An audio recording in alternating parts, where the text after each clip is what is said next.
In terms of who can file a Zantac lawsuit, um, who would qualify to file a lawsuit against the manufacturer of Zantac under the guidelines that we're using as of today?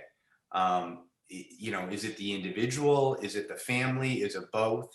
Can you give us an idea as to who may qualify to bring the case? Sure. So in terms of who may bring the case, typically it would be the person who took the Zantac and has cancer. If it's a situation where tragically that person has already died, the family can bring the case on behalf of that loved one.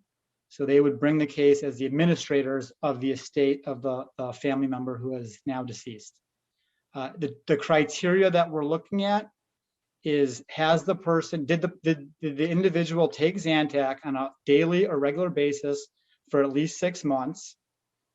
And after taking Zantac, were you diagnosed with any of the following cancers? And these are cancers that are most closely associated with links to NDMA in the gastrointestinal system, which the drug was impacting. Those cancers are stomach and gastric cancer, intestinal cancer, bladder cancer, esophageal cancer, liver cancer, pancreatic cancer, and breast cancer. But every case is different, so that's why it's very important to speak to a lawyer who can tell you whether or not you meet that criteria.